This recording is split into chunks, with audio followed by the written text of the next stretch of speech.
La ambición y la maldad de Pizarro, la destrucción del Imperio Inca. Cuando se habla del descubrimiento de América, es inevitable generar la asociación con los conceptos Renacimiento y tiempos modernos. Las aventuras y actos heroicos de los conquistadores son vistas como triunfos, hazañas, gloria y poder. Todo esto forma parte de nuestra memoria colectiva. Para el continente de Europa, esto significó el inicio de algo nuevo, el paso a una nueva era, en donde podía ejercer su dominio y mostrar su poder al resto del mundo, mientras que para los indígenas es el olvido de sus civilizaciones y la destrucción de las mismas. De esta manera lo explica Nathan Wash en su obra Los vencidos, los indios del Perú frente a la conquista española. La violencia y la masacre por parte de los españoles hacia los indígenas ocasionó un trauma psicológico dentro de su cultura que aún es reflejado en la actualidad. El traumatismo de la conquista. El traumatismo de la conquista extiende sus efectos hacia los indígenas del siglo XX y se encuentra profundamente inscrito en sus estructuras mentales, verdadera huella del pasado en el presente, porque incluso en nuestros días, con ocasión de sus fiestas tradicionales, los indígenas reviven la conquista española cada año en Perú o en Bolivia. Los campesinos se reúnen en la plaza de la ciudad y representan la tragedia de la muerte de Atahualpa.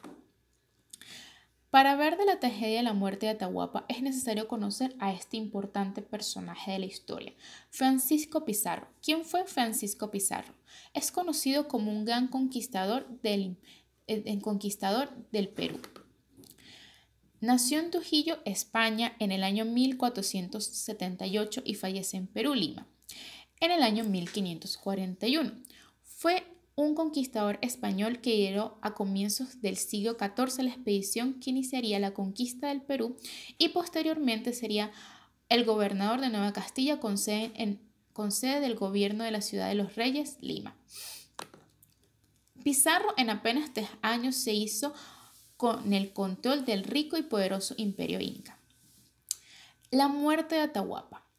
La muerte de Atahualpa, el último inca, ejecutado en el año 1533 por orden de Pizarro, constituye un tema poético de importancia para el folclore de los indígenas de Perú y de Bolivia, y coreográfico muy extendido entre los indígenas. Aunque la geografía de estas manifestaciones folclóricas se conoce mal todavía, esta ha podido ser ubicada en el siglo XIV. Atahualpa versus Pizarro. ¿Cómo ocurre este acontecimiento? Atahualpa tiene un sueño recurrente durante 2 días. En este sueño ve a su padre, el sol, nublado y ve la llegada de invasores vestidos de traje de hierro. Preocupado, Atahualpa pide que este sueño sea interpretado y su peor miedo es confirmado. Es la llegada de invasores a su reino, con el objetivo de destruirlo e invadir sus tierras en busca de tal preciado material. Posteriormente, ocurre el encuentro entre los españoles y los indígenas. Tras una serie de enfrentamientos, ambos líderes son presentados, el líder inca y el líder español. Atahualpa es capturado y es preso. Atahualpa es obligado a aceptar el sacramento del bautismo. Sin embargo, no comprende nada. El padre Valver le presenta entonces la Biblia. Atahualpa dice, confundido, no me dice absolutamente nada.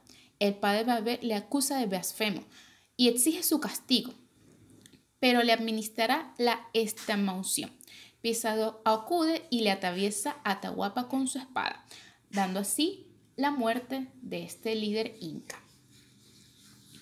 La muerte de Atahualpa sigue siendo parte de la memoria colectiva de los indígenas de Perú y de Bolivia. Aún esté representado en danzas y conmemorado de cierta manera y recordado dado en la actualidad. La desestructuración. ¿Qué entendemos? La desestructuración es la supervivencia de estructuras antiguas o elementos parciales de ellas, pero fuera de un contexto relativamente coherente en el cual se situaban. Se puede decir que aquí ocurrió la catástrofe demográfica, la desestructuración económica, desestructuración social y la extirpación de la idolatría.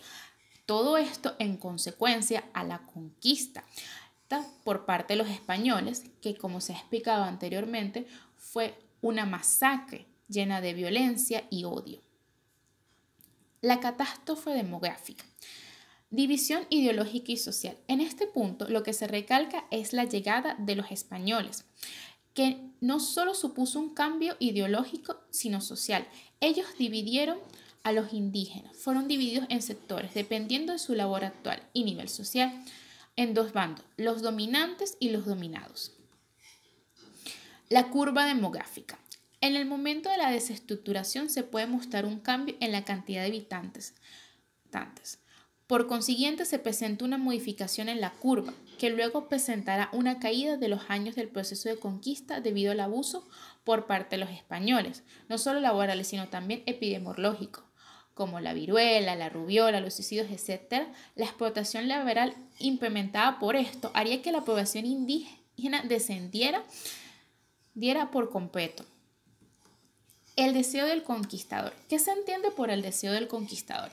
Tal era la ambición de los conquistadores españoles por obtener los tan preciados materiales que se encontraban allí, que aniquilaron con violencia todo a su paso.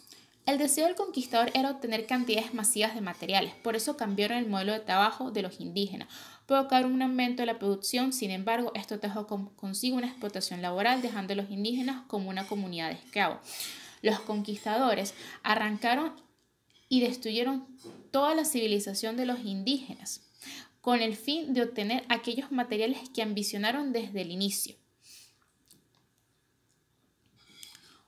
La desestructuración social. La conquista por parte de los españoles hizo que los nativos sufrieran cambios en su forma de organización política y económica, mediante la eliminación de sus costumbres, creencias, modos, estilos de vida y sus líderes. Los nativos pasaron a estar bajo el dominio español y perdieron la mayoría de sus derechos. La extirpación de la idolatría. Aquí, los españoles justificaban su dominio por el hecho de aportar a los indígenas lo que ellos consideraban la verdadera fe, ya que consideraban que sus dioses no eran reales y debían evangelizar a los indígenas y mostrarles el camino hacia la verdadera fe, aniquilando todo a su paso, usando la fe como justificador. Para finalizar, se puede decir que el verdadero trauma de la conquista radica en la derrota, en el choque psicológico que sufrieron los indios por parte de los españoles al verse expuesto a un mundo desconocido, algo extraño, diferente a lo que ellos los rodeaba. Más allá de la muerte, la masacre y la violencia expuesta por esto, también es la usurpación y la desposesión de toda su cultura y el hundimiento universal de su tradición.